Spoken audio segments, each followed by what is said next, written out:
देखिए, ये जो चेनाब ब्रिज है, ये नए भारत की दृढ़ इच्छा शक्ति का जीता जागता उदाहरण है और ये देश के जो स्वतंत्र भारत का जो इतिहास लिखा जाएगा उनमें स्वर्णिम अध्याय होगा ये रेलवे ब्रिज और ये रेलवे लाइन। तो इसकी मैं विशेषता बताना चाहूं तो इसकी ऊंचाई है 359 मीटर, जो कि पेरिस के जो एफिल टावर है उससे भी कहीं ज्यादा है। दूसरा, ये जो ब्रिज है ये दुनिया का सबसे ऊंचा रेलवे आर्क ब्रिज है। तीसरा, ये जो पुल है ये 250 किलोमीटर प्रति घंटा से भी ज्यादा तेज चलने वाली हवाओं को सहने में सक्षम है। ये एक फौलादी पुल है, जिसे मैं फौलादी पुल कहता हूं क्योंकि इस पुल को बनाने में फौलाद मतलब स्टील 30,000 मीट्रिक टन के आसपास स्टील का प्रयोग किया गया है। इसके अलावा इस ब्रिज को बनाने में करीब करीब आप ये समझें कि 70,000 क्यूबिक मीटर के आसपास कंक्रीट का प्रयोग किया गया है। पहली बार जो आपको लोहे के आर्च दिखाई दे रहे हैं उनमें अंदर कंक्रीट फिल किया गया है मजबूती प्रदान करने के लिए और बेहतर मजबूती प्रदान करने के लिए। इसकी विशालता का अंदाज आप इस बात से भी लगा सकते हैं कि इसका जो सबसे लार्जेस्ट फाउंडेशन है S20, उसका जो साइज है वो फुटबॉल के मैदान के लगभग 1/3 के बराबर है। तो इसकी विशालता का आप इस बात से अंदाज लगा सकते हैं।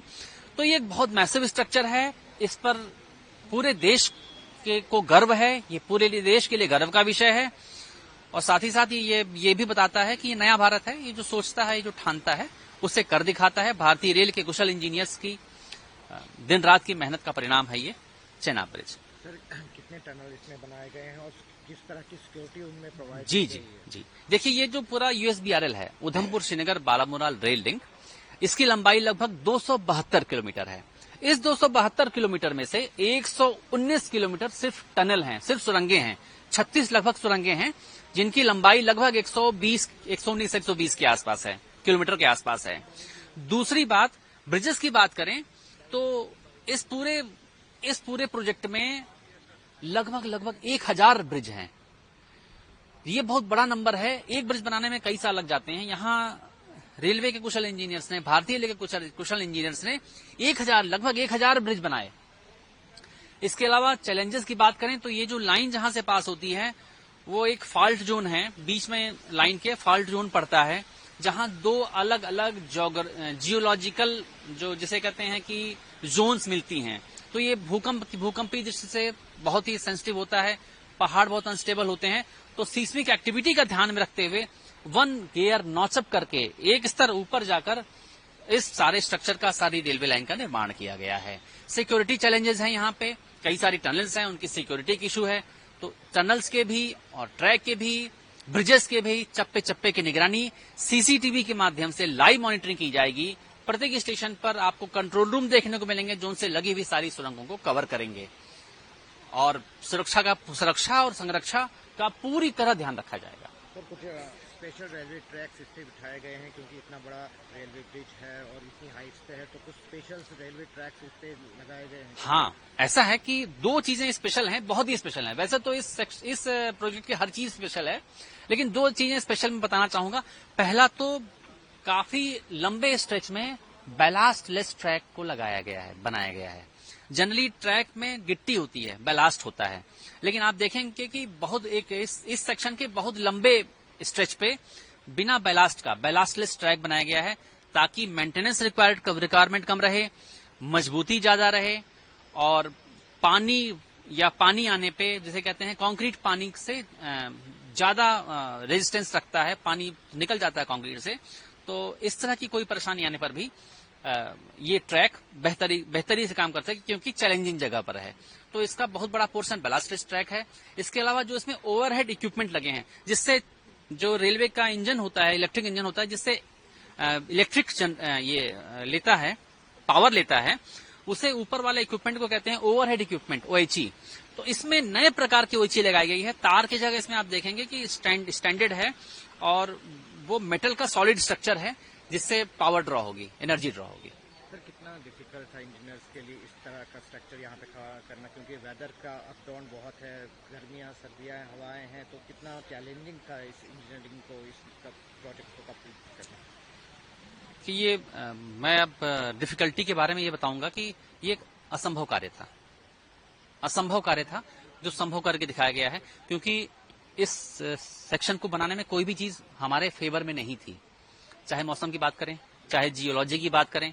आपको शायद पता हो कि इस सेक्शन को बनाने में, रेलवे ट्रैक बिछाने में सबसे बड़ा प्राकृतिक बाधाओं के अलावा सबसे बड़ा चैलेंज तो होता है कि सामान कैसे पहुंचेगा, क्योंकि सड़क नहीं थी। इसको बनाने में लगभग रेलवे ने, जहां तक मुझे अनुमान है, मतलब जहां तक मुझे जानकारी है, कुछ आगे पीछे हो सकता है आंकड़ा, लेकिन लगभग 200 किलोमीटर के आसपास सड़क बनाई रेलवे ने, ताकि सामान पहुंचाया जा सके, मटेरियल पहुंचाया जा सके ट्रैक बनाने के लिए। और इस सड़क के बनने का एडवांटेज ये रहा कि रेलवे के काम तो आई ही, लेकिन सुदूर क्षेत्रों में, गांव में जो लोग रहते थे, जिनको अपने घरों से, गांव से 20-20, 25-25 किलोमीटर पैदल जाना पड़ता था सड़क पे पहुंचने के लिए, उनके लिए ये जीवन भर के लिए एक गिफ्ट हो गया, एक बहुत बड़ी सुविधा हो गई।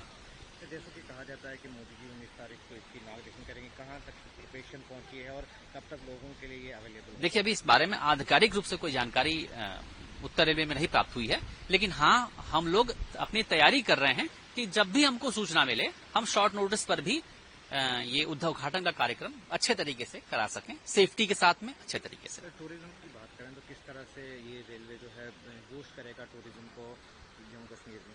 देखिए, इस रेल लिंक के माध्यम से ऑल वेदर, सस्ती और रिलायबल कनेक्टिविटी घाटी के लोगों को और बाकी देश के लोगों को मिलेगी। तो अभी जो लोगों को फ्लाइट से जाना पड़ता है, फ्लाइट का किराया बहुत महंगा होता है, समय कम लगता है लेकिन किराया बहुत महंगा होता है। बर्फबारी होने पे या बहुत बारिश होने पर भी रोड बंद हो जाती है, फ्लाइट ऑपरेशन बंद हो जाता है, तो घाटी एक तरह से संपर्क कट जाता है पूरे देश से। लेकिन rail connectivity all weather connectivity है, तो रेल के माध्यम से टूरिस्ट बहुत अच्छी संख्या में जाएंगे, टूरिस्ट इनफ्लो बढ़ेगा, और घाटी के लोगों को भी अगर जम्मू आना है या किसी और देश के किसी और कोने में भी जाना है, तो एक अल्टरनेट और रिलायबल और सस्ता माध्यम यातायात का मिलेगा। सर, एक और आखिरी सवाल होगा, जो इस तरह से इस जम्मू कश्मीर के हालात बने हुए हैं, तो उस तरह से सिक्योरिटी का क्या रीजन? देखिए, देखिए सिक्योरिटी सिनेरियो पहले से तो बहुत अच्छा है, इसमें कोई संशय नहीं है, और जो भी सिक्योरिटी सिनेरियो होता है, हम सबकी निगाह उस पर रहती है, उसी हिसाब से सिक्योरिटी अरेंजमेंट्स और टाइटन किए जाते हैं। तो जैसी आवश्यकता होगी, सिक्योरिटी के अरेंजमेंट्स जो हमने अच्छे करे हुए हैं, उससे भी बेहतर करेंगे।